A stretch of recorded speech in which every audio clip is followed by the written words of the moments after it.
Hello, everybody. What's going on? Welcome back to the conversation series. I am blessed to have a very special guest here with me today. If you are on the travel side of any Instagram, TikTok, any of it, you will know this very special guest. I have Melissa here with us today, also known as Miss Rover. She is an incredible traveler.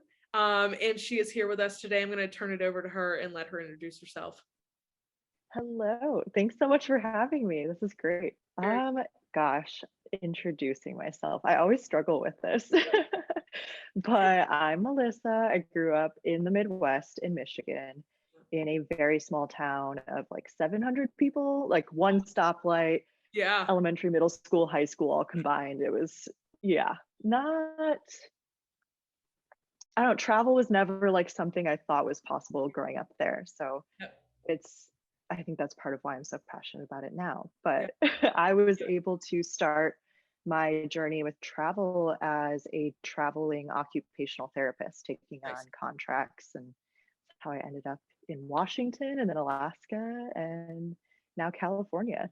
Very cool. Very cool. And just so everybody is like, your first time on an airplane was like when you were 21 years old and you went to is that true? Like 21 years old was the first time you were ever on an airplane? Yeah, and that changed my life. Like going to San Francisco, I was just like in the movies, just wide-eyed, like young, just like, whoa, and H&M, whoa, like the city. I always am so amazed at hearing people's stories of when they first started to travel and then now have created these travel businesses and just gone full in on it. So when I was researching you, I was like, she didn't get on a plane till she was 21 and now she's doing all these incredible, I was like stunned. I was like, what in the world? But it was super cool just to kind of read that about you. I wanted to do a lightning round with you and just kind of do some fast questions about some of your travel experience and just some of the things you've gotten to encounter. The first thing that pops to your mind kind of when I say these things. Oh boy. Okay. Solo travel or travel with friends? Ooh, I've tried both. I prefer traveling with friends. Okay. Van life or cabin life? Oh, don't make me choose. Like pick I mean, it's seasonal for me, like van life majority of the time, but in the winter, I can't help but pick cabin life. Okay. Favorite pastime when you're traveling in the van? Podcasts, I think. Okay. Yeah, definitely. What is your favorite thing about van life? Oh, there's so many. Favorite thing. First thing that comes to mind, I mean, I think just being outside more for like sunrise, sunset, like really feeling the entirety of a day. Okay, very cool. Favorite scenery to look out at when you're working? Mountains, if I can. Okay.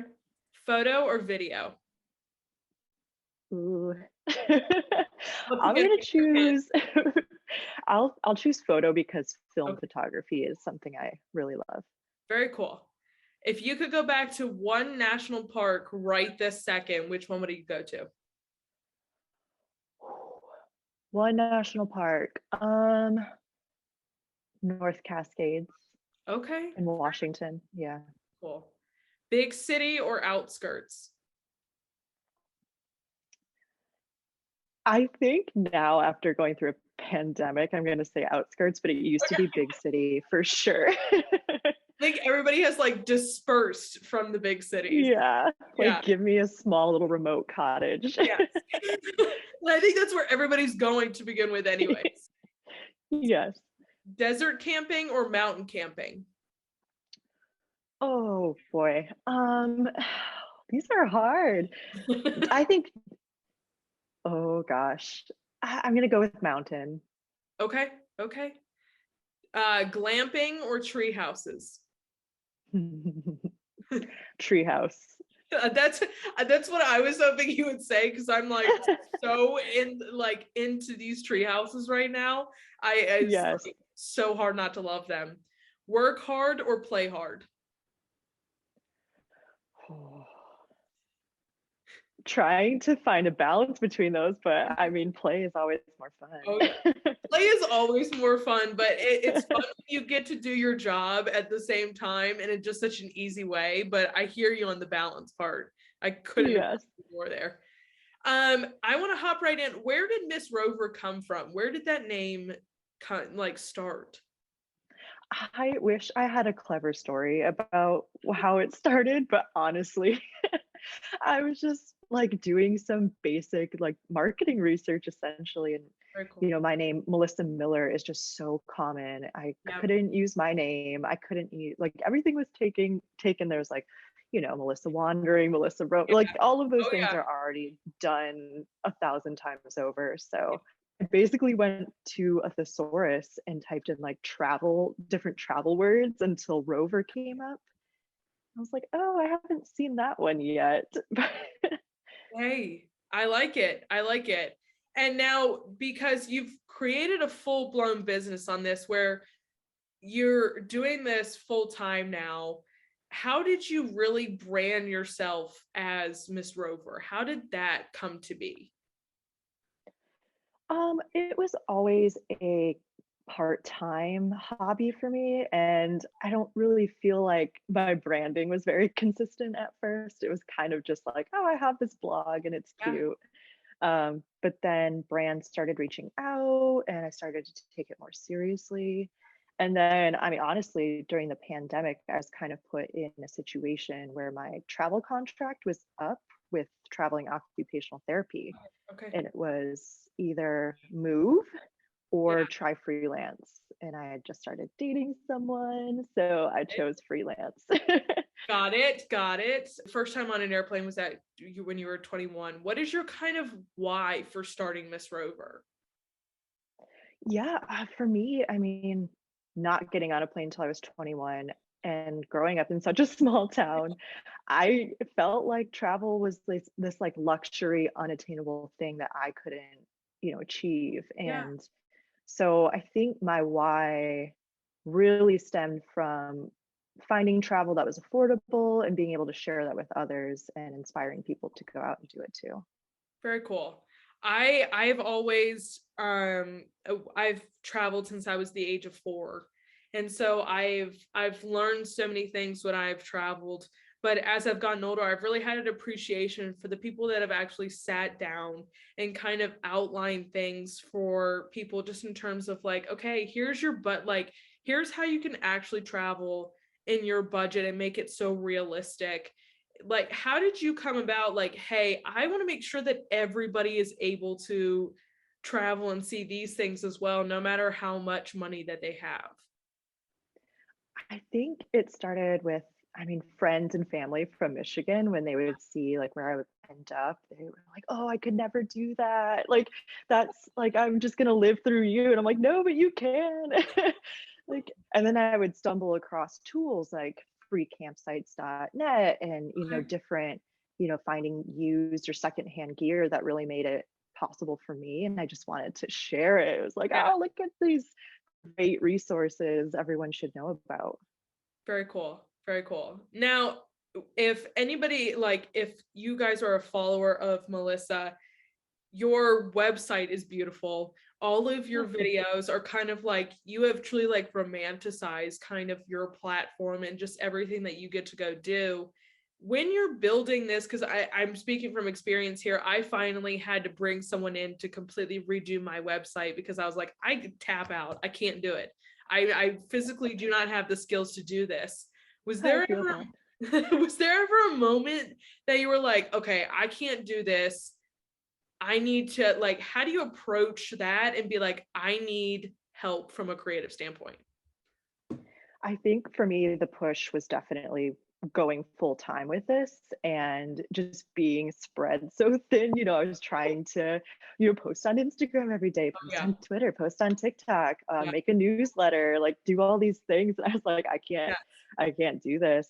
Yeah. And also just, recognizing that I needed to save some mental energy for creativity to really allow and continue any kind of authenticity in my work. Yeah. So that really, yeah, was It the is pushing. like it is like the hardest balance to try to figure out. And especially with this, I have a full-time job outside of this. So I say Mm, like this stuff comes outside of my full-time job hours. Um, but I can't even, as you were just saying that, I like you got to post on Instagram, you got to post on Twitter, like all of these things, all of that stuff adds up, and it is the totally. hardest balance game ever. And I Yes. think Yes. I think even from your perspective, doing this full time, you still have other things that you are doing, like on top of traveling, on top of doing all of these other things, you have to still be in the community, just fully interacting. So that hit home for me. I was like, yep, that is I gotta, as soon as I'm done talking to you, I gotta go and do blah blah blah blah blah. Oh, So I know. It's hard working for yourself. It's like it never ends. it is. It's incredibly hard. When you hit on it in the beginning, when companies started approaching you for collaborations and still do it today, how do you approach those from a creative standpoint? Luckily now, since I'm a little more established, if companies are reaching out to me, they're pretty familiar with like my work and my style. So there's not too much like, um, I guess, creative Yeah. back and forth with them. They kind of just trust. I mean, there's guidelines, of course, but I mean, and for me, I just try not to repeat anything, which is really hard.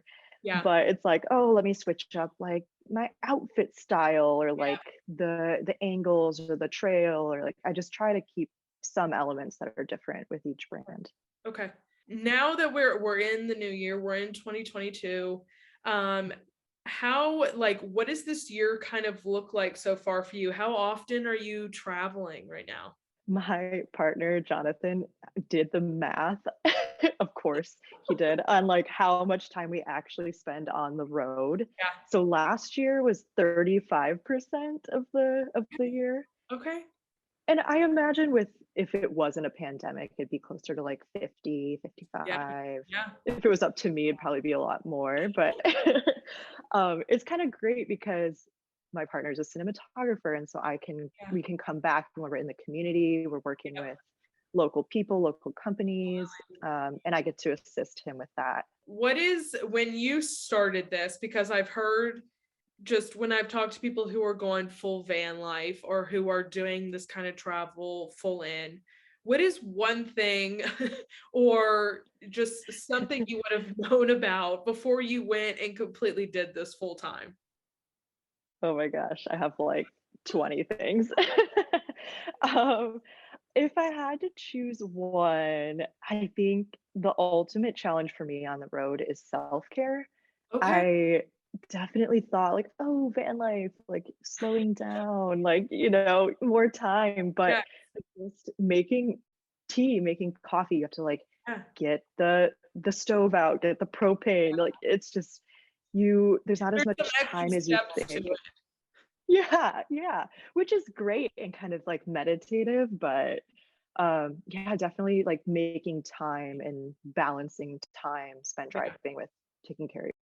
Very interesting, because everybody kind of shows van life as this super soothing experience, and most of the time you're not seeing like, oh, the van broke down, or oh my, Right. something has happened with the van that has happened. So you, most of the time when people are getting into this, they're like, well, we didn't know about this. Everybody's like, well, that's because this happens all the time, and everybody's looking around like, okay, well, we didn't see this part because everybody's showing all the good stuff. It's not all For it's sure. it's not the challenges. What is one thing you haven't done or one place you haven't gone that you are dying to go to? Oh, there are so many. With the van, I'll break this into a couple sections. Okay, have at With it. the van, I really want to go to Mexico. I've never Okay, been to Mexico. okay, Um, Also, I want to go back to Alaska. But okay. anyway, internationally, New Zealand's always been a place I've just like Oh, romanticized so much. Just the yes, mountains, the ocean, the cliff, yes, like everything about it. I want to go so yes. bad. I will double click on that because I am dying to go to New Zealand and Australia, and everybody that I've talked to is like, yeah, we'd love to go to, except for the 20 something hour flight that we'd have to be on to get there. And I'm like, I don't care. I'll go. Yeah, I'll do it. I will do the 20 hour totally. flight. Sign me up. Yes, exactly. Would you ever consider setting up and doing like a group trip with people? I have thought about it. I Yeah. actually even went through the process of doing that, but it was Yeah. at the height of the pandemic, and so Yep. I didn't have any success, and then was kind of like, oh, maybe I just don't have the personality, and it was kind of like, Yep. man. But I'm open to it, and I would love to do that sometime because I feel like, especially in the last couple of years, really lost out on like connecting and Yes. spontaneity, just all of the things. So that'd be It's nice. it's definitely I would love to do it. I would be super excited to do a group trip with you. When traveling, whether it be travel conditions, living situations, weather, when have you felt the most challenged? Hmm. For me, um, I think it's been I'm getting older. I'm 30 now. But I can't do those trips anymore with other content creators where it's just go, go, go, Yep. sunrise, sunset. Like you're in Yep. a new place constantly. The sun goes down, you're traveling to the next place. Like Yep. I get so burned out, and it just feels so I just feel so disconnected to a place. Like I look at a picture that we took there and I'm like, I don't even remember being there. Like, it's just Absolutely. like it feels so like consumerism to me. And so I'm trying to really step away from that. And that was part of getting the van, Yeah. Very be able cool. to slow down. Yeah. Yeah.